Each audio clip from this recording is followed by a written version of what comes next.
Hello, ladies and gentlemen. My name is James Duggan with IGN, and I'm here with Chris Wilson from Grinding Gear Games. Chris, how's it going? It's going really well, thanks. We also have Jonathan Rogers manning the helm, playing the game for us. So, Chris, we are here showing off Path of Exile Ascendancy, a new expansion which is free to play for your free-to-play game. What is it all about? So Path of Exile Ascendancy is the expansion we've been working on really hard since around July. It's coming out early next year. And basically the theme is that Emperor Azaro was an emperor a couple of hundred years before the players are playing the game. And in an effort to find someone who could take over his throne, essentially, he set up a bunch of trials throughout the world.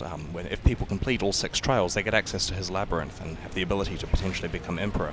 And so in Path of Exile Ascendancy, the player has to discover these trials, play through them, and then attempt the labyrinth, and if they can conquer this, they get a bunch of rewards. And so what Jonathan's showing right now is one of these trials.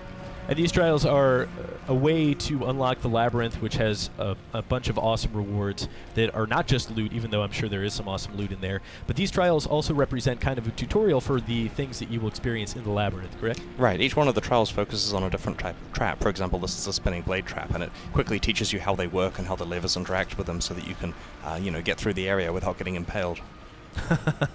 You were mentioning to me before that this is something that you now have the capability to do that you kind of wanted to do when the game initially released, but due to some technical limitations you weren't able to achieve that. But now you can pinpoint the player's location to such a precise degree that you can have all of these awesome kind of telegraphed traps, correct? That's right. In the past, Path of Exile's netcode didn't quite allow us to trust exactly where the player was between the client and the server, but now we have that nailed down. The desync stuff is completely solved, and so you can have these really interesting situations where you can have really, really harsh damage in certain locations and know that the player is actually able to dodge it in time. So what is this trap we're seeing here? So this one here is the rising lava trap, which is in the crematorium, and as you can see, the lava goes away for a little while, which lets you run on the gratings, and then it comes back. And there are these monster spawners that generate infernal skeletons, and so while the lava is down, you need to kill the skeletons and get off the lava because you'll die in a few seconds. I used to play this game a lot when I was a kid. The floor is lava. It's quite fun. Nice. Yeah, so we've embodied that here. And these puzzles are particularly dastardly when combined with other trap types, because when you have like darts shooting off that impale you and slow you down, you only have a few seconds once the lava comes back to get to safety. So right, you were telling me that in the labyrinth, in the real thing, these are just the trials, but when you get to the labyrinth, there's a combination of various traps, and I assume there's different enemy types as well. That's correct, yeah. Basically, there's every possible combination of traps that can exist has been put into the labyrinth as deadly gauntlets. And this area here that Jonathan's showing is kind of the staging area, or airlock as we call it, because once you go in, you basically can't come out. If you take your party in and people die, they're just not able to enter the labyrinth until they start a new run later. So it's kind of like a mini hardcore mode kind of thing. That's very interesting. So what are the kind of design pillars that you were trying to achieve with the labyrinth in terms of gameplay that we haven't seen before in Path of Exile? So in addition to wanting to do traps because they're awesome and something we couldn't do before, we also wanted to have a overall gigantic part of the game that's randomly generated each day on a much larger degree than we previously had. See, every area in Path of Exile is randomly generated, different layout each time, and that's cool and it helps replay. But here the entire labyrinth, this whole layout changes every day. So maybe there's a secret room that leads to another part of it on one day, or for example in the labyrinth that Jonathan's in today, we'll see what there is. So in this one here there are these 2 doors and they should be locked, requiring a golden key. And so you have to find the golden key, and it's going to be in a nearby area, and then when you get it, you have a choice of which door to go in. But because the labyrinth is locked into this layout for today, players will be able to share information about what's behind each door and work out the best way to get through it. And of course we'll be ranking their playthrough times on leaderboards and so on, so we can track to see how people evolve strategy over the day. Suffice it to say, there are some awesome rewards as well if you're not interested in leaderboards, but we'll get to that a bit later. So talk to me about the lore of the labyrinth. You talked about Emperor Azaro, and he is not just kind of the spearhead of the lore, but also a boss that you encounter multiple times. That's right, yeah, you'll get to fight Azaro because after he created the labyrinth and used it to choose an heir, that heir of course turned around and relegated him to the labyrinth to die. So that jerk. When the big cataclysm occurred and everything went bad on Rayclast, Azaro rose and he's in the labyrinth causing some trouble. And so you get to fight him multiple times, and as we'll demonstrate when we get to it, the fight actually the results of early fights dictate what happens in the later fights. So if there are certain dangers that you haven't quite solved, they'll be there in force in the later iterations of it. Excellent. Let's talk a little bit about the reward structure, even though we're not demonstrating it right now. We'll get into the details of it later. But the big points here are your Ascendancy subclasses, which, for those who don't know about the Path of Exile class system, it's very free-flowing. You basically have this star map, there it is, of various classes you can choose, and those classes just dictate the point at which you start, and then that allows you to go get certain passive abilities. But with the subclass Ascendancy subclasses that you're introducing with Path of Exile Ascendancy, you have even more passives that are even more powerful, allowing you for even more customization of your character. That's right, yes, and we'll be showing some examples of that shortly. So essentially, upon completing the Labyrinth for the first time, you have the ability to select one of 3 subclasses. Actually, there's an interesting thing here that Jonathan's just run into that I'll quickly mention. Please, so he's found a please. hidden switch, and when clicking the hidden switch, which doesn't appear to affect anything else, it opens up this wall, and inside there's a secret. In this case, it's a Dark Shrine, which is an object that will have a random effect that affects the Labyrinth. So after he's killed these monsters, we'll have a look what this one gives him. Yeah, so this says feel the corruption in your veins. So as he can show here, this means now the monsters will poison him when they hit him, but it makes the Labyrinth more rewarding. You get more items out of it. That is so cool. So this is kind of like a hard mode thing as a reward, where as you find these, you can make it more challenging. But to go back to your point, with regard to the Ascendancy classes, upon completing the Labyrinth, you get the ability to choose an Ascendancy class where there are 3 choices for each of the main Path of Exile character classes, a total of 19 Ascendancy classes. Nice. The Labyrinth has claimed its first blood. Yes, indeed. So traditionally in the Labyrinth, when you die, you have to start again. But for the purposes of the demo, knowing that spikes can happen, especially in combination with saw blades, we haven't let you start from the beginning of the area. So the mechanic that this boss fight is using today is it the statues? It's the statues one. Great. So there are lots of different things that can happen in the boss fight to make it interesting, and today it's using statues. So you'll see there are 3 there, and each embodies a specific element. That one close to him is lightning, there's fire at the top, and ice on the other side. And so while the statue is active, the boss is a lot harder to kill because it has that element that it uses on you. And so you have to kind of tag those statues as you're playing to make sure that the boss isn't quite as dangerous. And you'll notice on top of the boss is the goddess, which is a entity that that Azaro worshipped while he was alive, and so they're twinned in the Labyrinth, and she will help him out in the fight by throwing projectiles, denying area, and that kind of stuff. And as we explained before, if you fail to complete an objective in the fight, like taking all the statues in time, then they'll be active in the next area, and there's nothing you can do about it. So when you fight him again, there's statues in addition to whatever crazy thing he has summoned that time.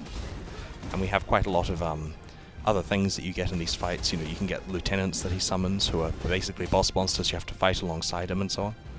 I hope I'm not ruining anything here, but you were showing me a layout of the level for today, and there was the possibility to skip a number of rooms, including a boss encounter, which would make the run speedier.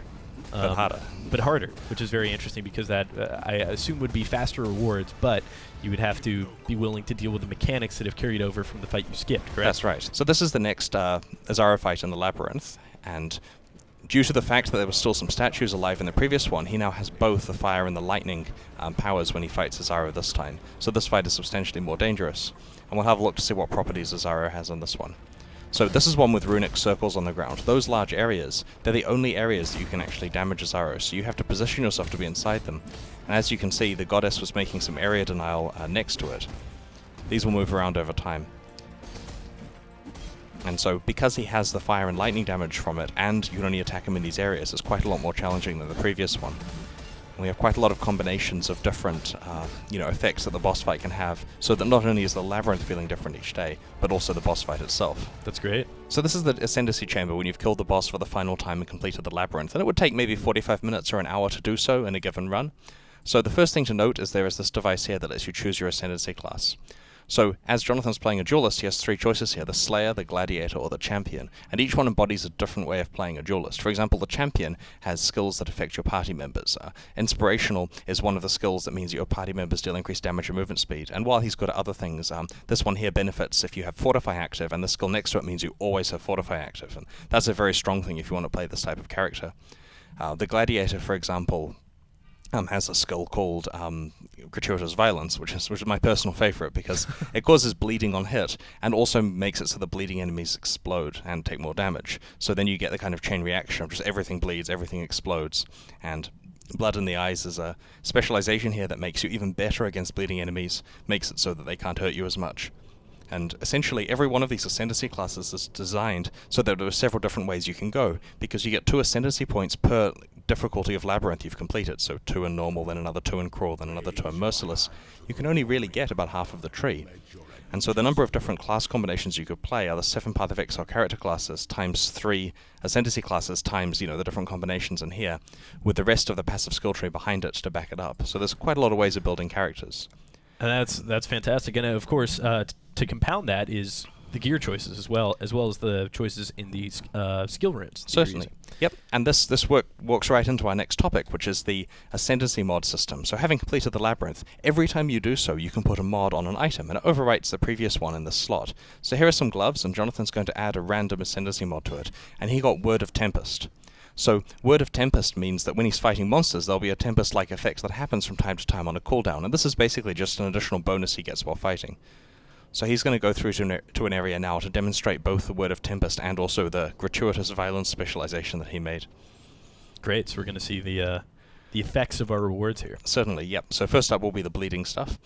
Now, it's interesting to note, typically the only way to make monsters bleed is using skills like Puncture and so on, but now he has a 10% chance to cause it. So as he uses Cyclone, because it hits so fast and so rapidly, monsters bleed pretty quickly. 10% chance, lots of hits. And so you get situations where it's very likely that they're going to explode and hurt the nearby monsters. Even if you're not using the skill rune that normally causes bleeding. That's right, but it means you can do if you really want to force it. So as Jonathan cyclones through all those monsters there, quite a lot of them were exploding in piles of blood, which is really good in terms of extra splash damage. That's awesome. So you can also use the Puncture skill directly if you want to force someone to be bleeding. Now it's a bit more fiddly, but it's an interesting option that wasn't really possible in the past. And there are also new skill gems, new exotic items, or exotic new items, and then challenge leagues. Can you talk about what a challenge league is? So every 3 months we unleash new challenge leagues for Path of Exile, and that's basically a fresh start where players are able to play knowing that they aren't kind of behind other players, if you see what I mean. Like, let's say you've taken a break from Path of Exile, you want to come back. Well, coming back to a busy server where everyone's got tons of items is a bit, it's difficult to get started. So a challenge league is a great place to start, and we release these every 3 months. We actually have some new ones starting far before Ascendancy comes out, because Ascendancy is being released in early next year. We have some starting a few weeks from now, the Talisman ones, which players are looking forward to playing in. So we haven't yet announced what the ones that are starting with Ascendancy are. It's a few months away, but there are cool challenge leagues for people to come back to if they're interested in playing Path of Exile over the Christmas period. Excellent. So if you've been taking a break, or if you were actively playing Path of Exile, or if you've never played Path of Exile before, now is a better time than ever to start. It is, of course, free. Well done, Jonathan. Yep. Should have taking about it in the background there. An excellent payment model, or microtransaction model, and I don't even necessarily want to call it that because it's almost a donation model. Everything is aesthetic. Nothing affects combat. You can play the entirety of the whole game for free. And with Path of Exile Ascendancy, you are going to be seeing the Labyrinth, as well as all of the Azaro fights, the Trials, and the new Ascendancy subclasses. Chris and Jonathan, thank you guys so much for showing us Path of Exile Ascendancy. And for all things Path of Exile, keep it right here on IGN.